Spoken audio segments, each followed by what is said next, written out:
Join me as I take on the challenge of uncovering Coimbra's hidden gems and diving deep into the city's history.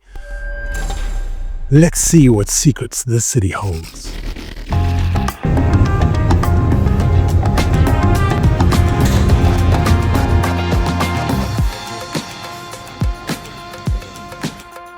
Nicholas. Hi, buddy.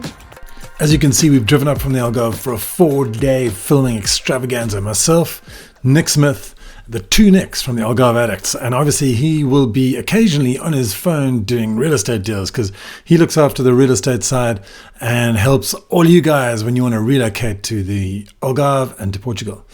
So let's get on with it. Oh, and remember this bridge, we'll come back to it.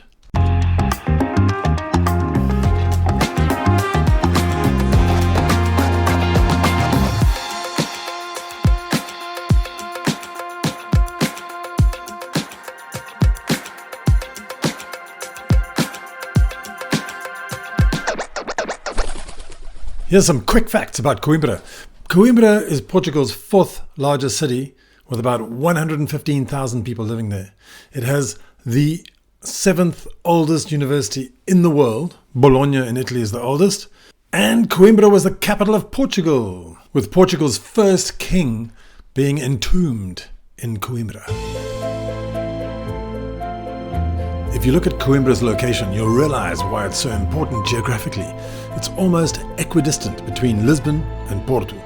It's close enough to the ocean, with the Great Mondego River providing easy access, and it has lush, abundant farmland and forests all around. Now, back in the early days of Portugal, wait, hang on, quick history session. I'm going to be referring to these 7 periods in Portugal's history throughout 2025, the year of my Portugal Unlocked series. Do you remember them from my last video set in period 3, the Age of Discoveries? No worries, if you haven't, here you go. Number 1, prehistoric and Roman Portugal before 200 AD. 2, Foundation of Portugal is from 1149 onwards. 3, the Age of Discoveries in the 1500s and the 1400s. 4, the Iberian Union, 1580 to 1640. 5, earthquake in 1755. Number 6, the Napoleonic Wars and Civil War in Portugal, 1800s. Number 7, the Carnation Revolution in 1974 and the preceding dictatorship.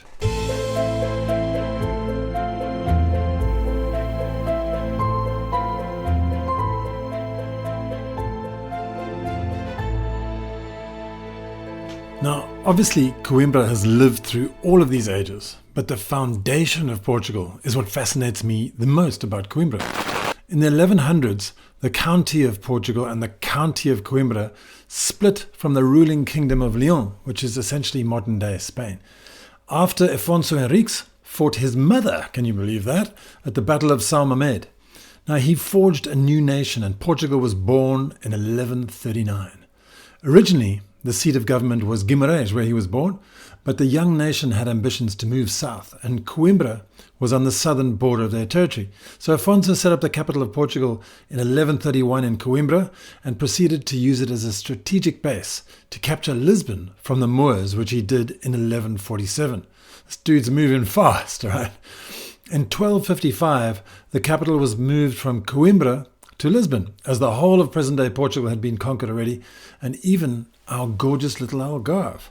So that, in a nutshell, is the foundation of Portugal, or what I like to term the age of foundation of Portugal.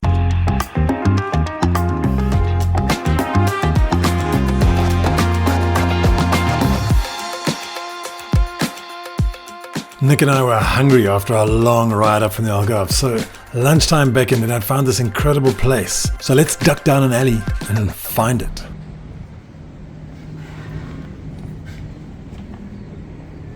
What are you doing in this alleyway, man? I'm waiting for some bones. Can you put your lower back?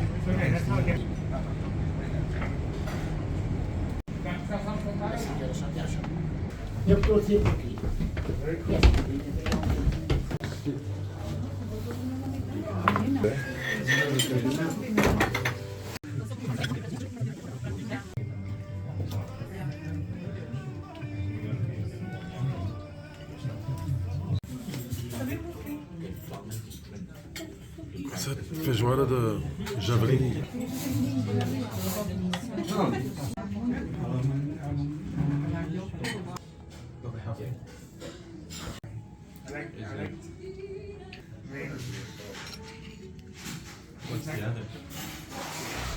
Wow, well, we needed a walk after that lunch. It was honestly phenomenal. If you get a chance to go, I'd suggest you do. Manuel dos Ossos.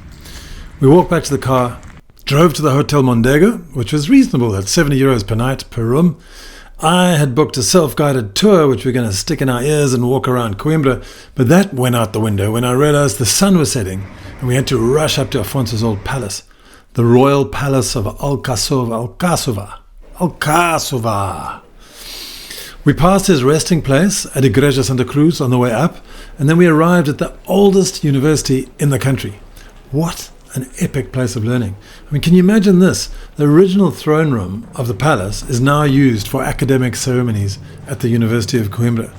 I just couldn't believe that we were walking through the place where Afonso had set up Portugal almost 1,000 years ago.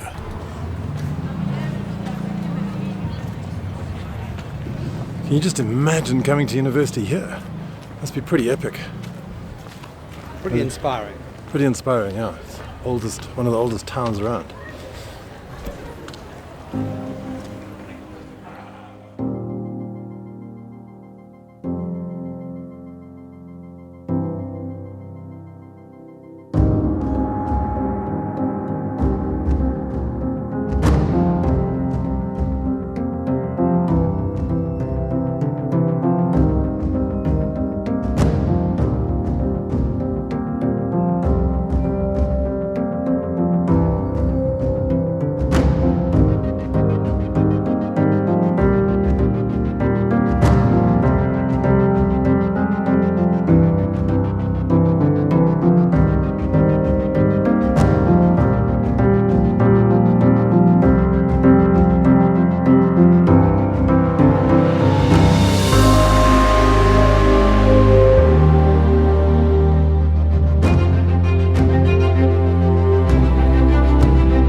If you think that's impressive, there's a lot more from an earlier age. The Romans also settled here and constructed an aqueduct.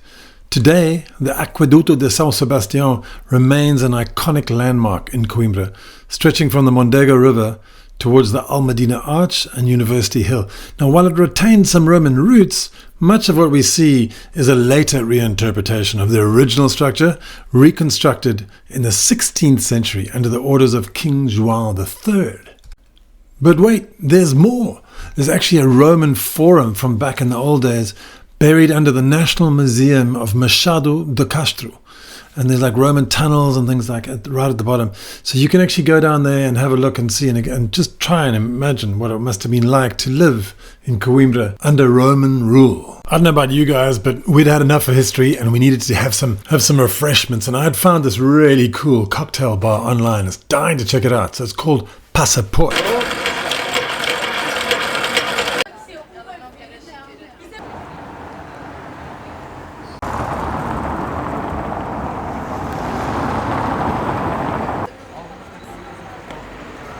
And this is the Jardim Botânico. Wow. It's actually a beautiful night. It's really soft and there's no wind at all. And it's not that cold. I'd be pretty cold if it was windy. If it was windy, yeah. But no, it's beautiful. And it's been 20 degrees today, so it's bizarre for, what is it, December the 2nd, huh? Yeah. Yeah, nuts.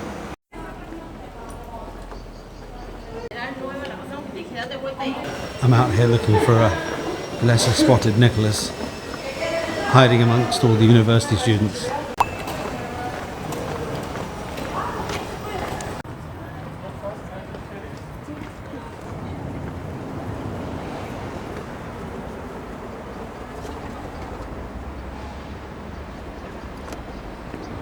Hey man.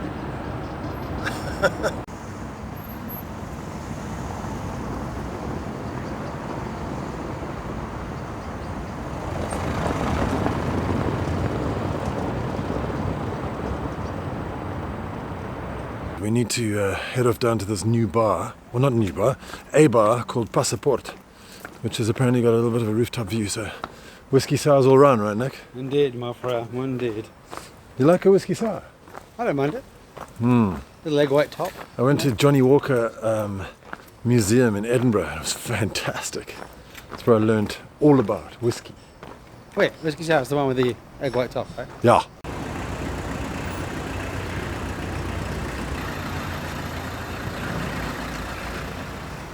And the cool thing was that a lot of the cocktails were all from all around the world, hence the passport. And they followed the age of discoveries and Portuguese journeys, epic journeys from around the world. And they named their cocktails. My cocktail that I had in the beginning was called Adamastor. It's our pre-veg. It's rum. No, this here is Campari infused with coffee, Mezcal infused with pink pepper, rum plantation dark, and liquor for fishery.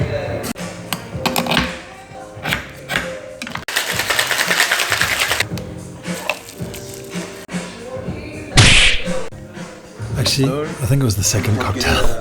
It was called Adamastor, which is a monster from the deep in the Cape of Good Hope, where I'm originally from, Cape Town. And it's got a whole Portuguese story all about it, which I'll tell you one day. Pretty weird. Why?